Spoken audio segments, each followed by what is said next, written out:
Thanks for joining us. Today I'm here with Simon Harle. Simon, thanks for joining us. Thank you very much for having me on the show.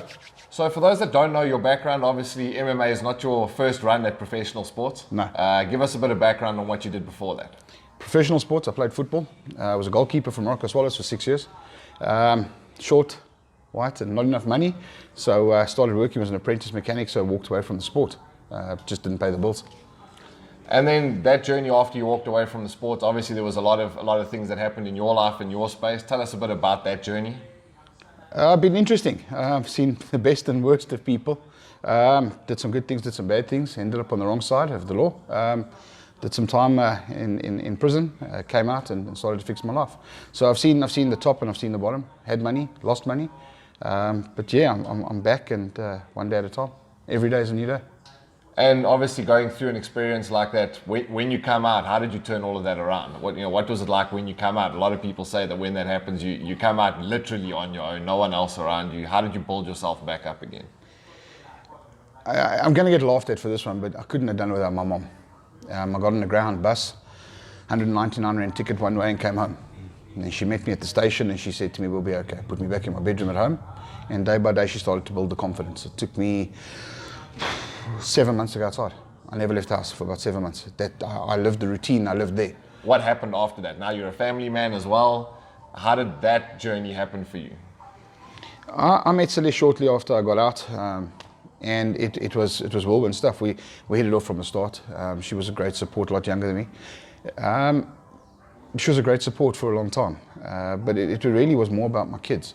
You know, I had Corbin, who a lot of people in this industry know. He's always around me. He partakes. He's at events. I suppose he's trying to be me, and that's probably the biggest driver. Is my kids. I look down and I see them, and they're looking up at me. And it doesn't matter if I'm good or bad that day, or if I'm having a good day, bad day, if I'm doing the right thing, the wrong thing. In their eyes, there is no wrong. And I'm hoping those lessons I went through impart on him, and he can make great decisions going forward, and doesn't step in those steps. And when did the fall into MMA happen? How did that happen? And I took a job as an expatriate in the Middle East. I lived in Muscat in Oman and went to Dubai for a training course. And while I was there, we went off to a fight night. And it was one of these sort of you can fight. And I was 4 beers to the wind, and I can fight. I couldn't fight, but I fell in love with it. It's a little bit different over there. Things like UFC are broadcast free of charge. There's 24-hour channels for it. And it was just incredible to watch and to get into. I came back to South Africa, I was 154 kilos, and I joined an MMA gym to lose weight. That's where it started. And then I took a fight, and I lost. Unconditioned, unfit, didn't know what I was doing, and then the love for it grew from there, man. And there's good people in the sport. I've met the people that are still around me today are all the people from the sport. It's just good people. And then tell us a bit about your amateur career. Yeah, I take fights. I love to fight, and then I get nervous to fight, and I don't want to fight. That's me. So I fought under Team Loco. I fought a lot of fights there, a lot of disorganized stuff, a lot of throw together stuff. I eventually made a move to Wilder Warriors, which is now unfortunately no longer. And yeah, Grant Olaf, who everyone in this industry knows, found a way to get through to me, which was quite easy. He would tell me, "You're not fighting, just train for a fight." And then I'd find out I'm fighting. So the anxiety problem, Grant managed to manage that. The team was great. I met Jason van der Merwe there. I'm still with Jason today. He's also quite special. He's young, but he's a pretty wise bloke. But he's also figured out how to get me going. Got me to my debut at EFC. Didn't go the way we wanted, but the first round was fantastic. But yeah, it's the people, man. It's all about the people. So the amateur career, I had a number of fights up and down. Eventually managed to make it in the SA team at 40 years of age. Went off to Vegas, or 39, 40 years of age.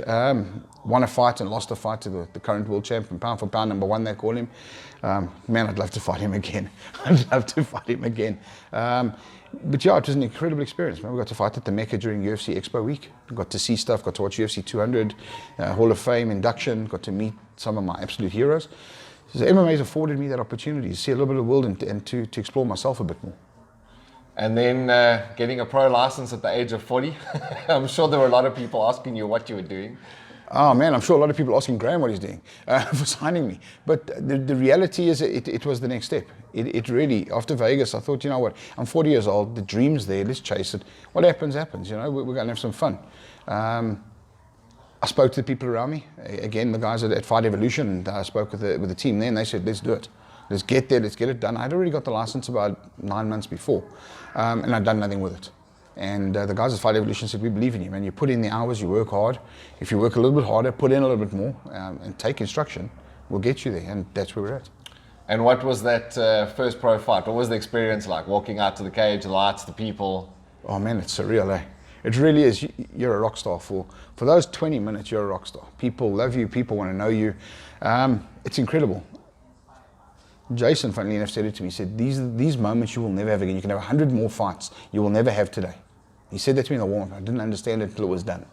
There is nothing. I walked out in front of 60,000 people in a Rothmans Cup game against Kaiser Chiefs Ellis Park, and this was bigger, this was better, this was about me. That walk, man, and I'll tell you now that it was 53 steps. From the curtain to the cage was 53 steps that I'll never have again. And I'll relive those moments forever. It was incredible. And what's next for Simon? Yeah, it's interesting. We're looking at March for a fight in Cape Town. Maybe 2 fights in March, depending if certain people with big mouths can step up and deliver. And again, it's going to depend on the team. You know, I'm a team player. We've started a little gym that's starting to grow nicely, and how I can add value there. So for me, it really is about just continuing the dream, continuing the journey. My sons joined my gym. Both my sons joined my gym, and things are looking good for us. So for me, the next step's March, and it's one day at a time. It's keep the weight off, keep healthy, and live clean, man. That's important. And obviously, it's been a big journey to come from where you were 18 years ago to today. So just a message for anyone that's going through things, that's going through tough times, the thing they can't get out of it, anything you want to say to those guys? Yeah, things happen. Some things you create, some things you don't. A lot of it isn't in your control. What is in your control is how you handle things.